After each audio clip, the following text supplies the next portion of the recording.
यज्ञस्तम यज्ञस्ते मृत्युजम होतारम रत्न धातुमम ऋतुओं के निर्माता इस जग के प्रकाशक उस परमात्मा को मैं बार-बार प्रणाम करती हूँ। और आज आप लोगों से अपने साचेत के परिवार के सदस्य समान लोगों से पूछने के लिए आई हूँ कि आखिर यज्ञ क्या है? क्या केवल हवन कुंड में आहुति डालना ही यज्ञ कहलाता है?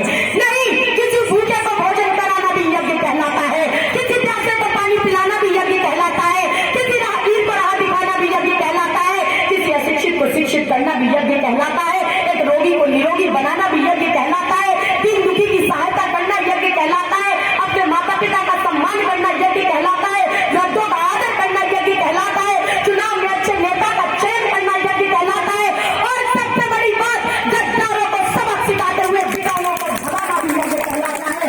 और आज बिकाऊ को भगाने और टिकाऊ को विजयी बनाने का महायज्ञ होने जा रहा है। 3 तारीख को आप सबको उस यज्ञ में आहुति देनी है, और वो आहुति होनी चाहिए सांप्रदायिकता को समाप्त करने के लिए, वो आहुति होनी चाहिए धर्मनिरपेक्षता को बरकरार रखने के लिए, वो आहुति होनी चाहिए महिलाओं के सम्मान के लिए, वो आहुति होनी चाहिए किसानों के कर्ज माफ कराने के लिए, वो आहुति होनी चाहिए बिकाऊओं को भगाकर गद्दारों को सबक सिखाने के लिए, और वो आहुति होनी चाहिए टिकाऊ कांग्रेस के प्रत्याशी मदन लाल चौधरी जी को भारी मतों से जिताने के लिए। और वो आहुति देते हुए आने वाली 3 तारीख को हाथ के पंजे के सामने वाला बटन दबाना है, मदन लाल चौधरी जी को भारी से भारी बहुमत देकर विजयी बनाना है।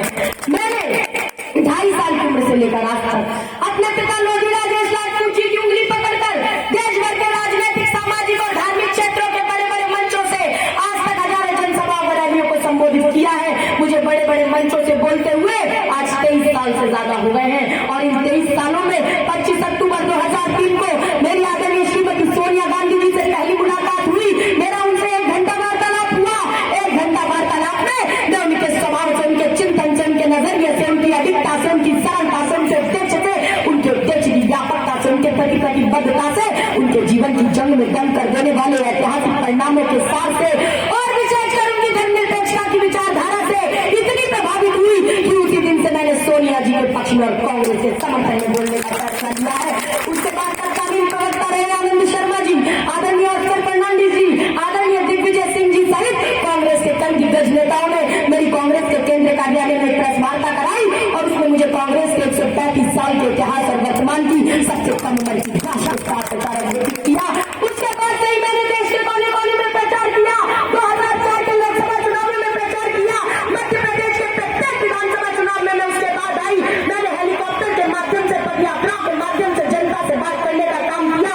उत्तर प्रदेश, मध्य प्रदेश, बिहार, राजस्थान, झारखंड, महाराष्ट्र, हरियाणा से लेकर देश के कोने कोने में जाकर मैंने जनता के बीच में धर्मनिरपेक्षता का प्रचार करने का काम किया। और आज साधना भारती दूसरी बार साचेत में आई है, और आज एक बार फिर आपसे सीधी बात करने का अवसर मिला है। और आज मैं पूछना चाहती हूँ कि आज मध्य प्रदेश में इस सांची विधानसभा क्या चल रहा है? आज मध्य प्रदेश में भाजपा के द्वारा लोकतंत्र की हत्या का अभियान चलाया जा रहा है। आज भाजपा के द्वारा बिकाऊ मोहरों पर दांव लगाया जा रहा है, और वो बिकाऊ मोहरे बिना विधायक बने मंत्री का मुखौटा लगाकर आज जनता के बीच में घूम रहे हैं, और वो जनता की मती और मत के सौदागर बनना चाहते हैं। मध्य प्रदेश के लोकतांत्रिक इतिहास में ऐसा पहली बार हुआ कि 14 ऐसे व्यक्तियों ने मंत्री पद की शपथ ली जो कि विधायक ही नहीं है। आज साधना भारती ये पूछना चाहती है कि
आई हूँ कि शिवराज सिंह चौहान जी कहते हैं कि रावण की लंका जलानी है तो विभीषण की जरूरत पड़ती है, मगर मध्य प्रदेश किसी रावण की लंका नहीं है।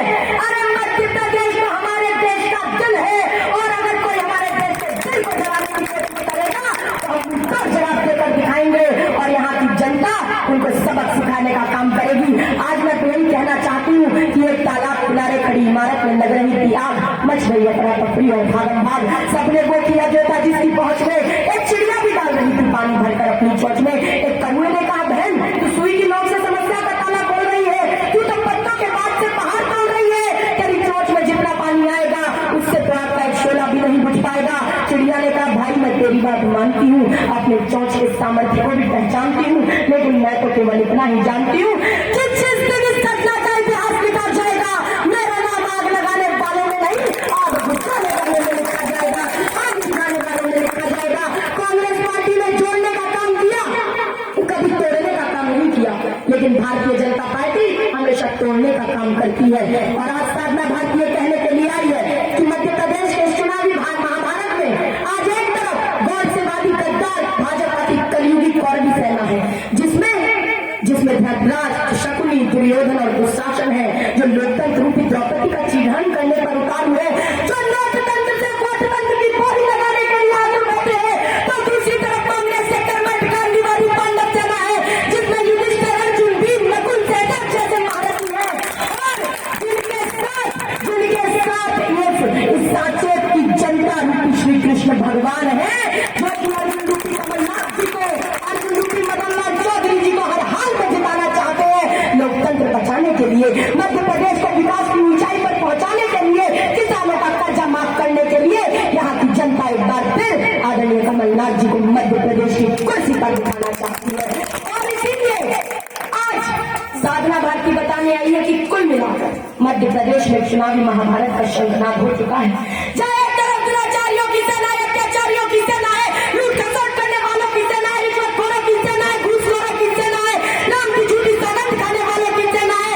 अरे राम और सीता को भी 14 वर्ष का वनवास हुआ था, यहाँ तो अपनी पत्नी को आजीवन वनवास पर भेजने वाले नरेंद्र मोदी की सेना है। ये सेना बिकाऊ और गद्दारों की सेना है।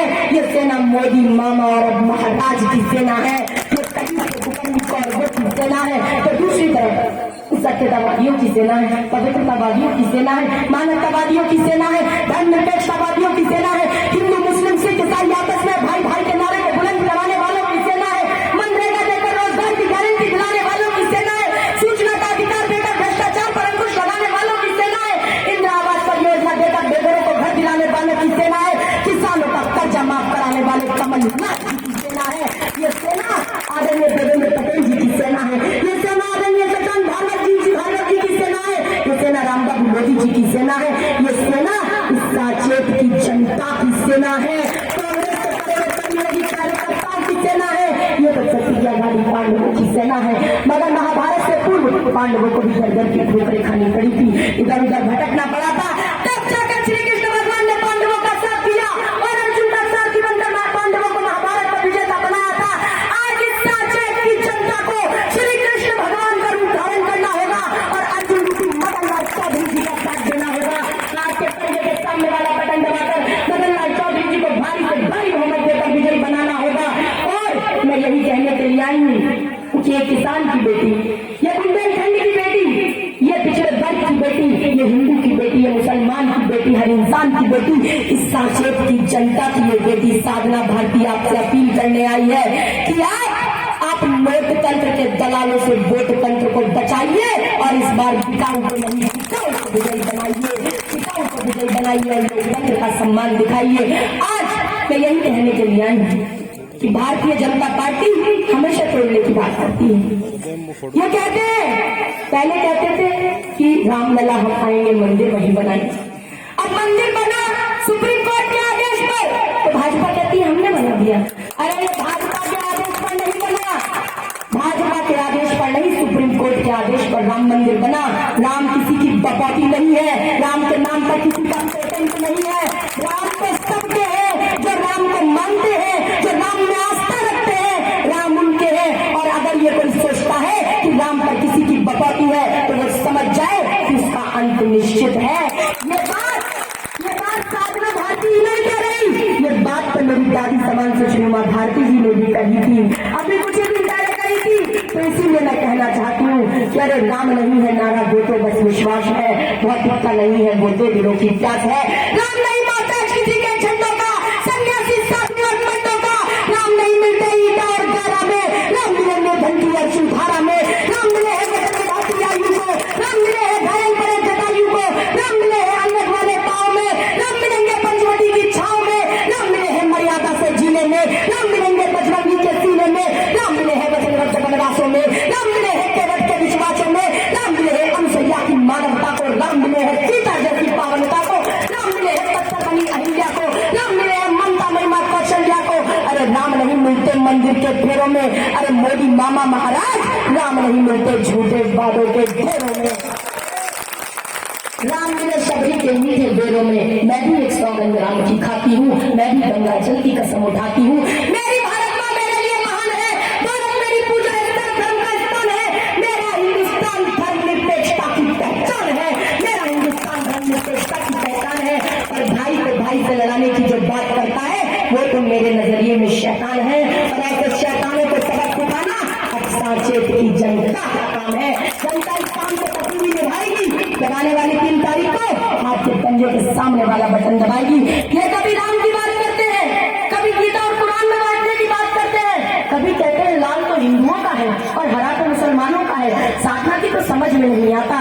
अरे नफरतों का असर देखो, जानवरों का भी बंटवारा हो गया, गाय हिंदुओं की हो गई और बकरा मुसलमानों का प्यारा हो गया। अरे मंदिरों में हिंदू, गिरजाघरों में ईसाई, गुरुद्वारों में सिख, मस्जिदों में देखे मुसलमान, ये सोचकर हुई परेशान कि कहाँ मिलेंगे इंसान। अरे पेड़ पौधे पत्ते शाखाएं परेशान हो जाए, अगर परिंदे भी हिंदू और मुसलमान हो जाए, सूखे मेवे भी ये देखकर हैरान हो गए, न जाने कब नारियल हिंदू और खजूर मुसलमान हो गए।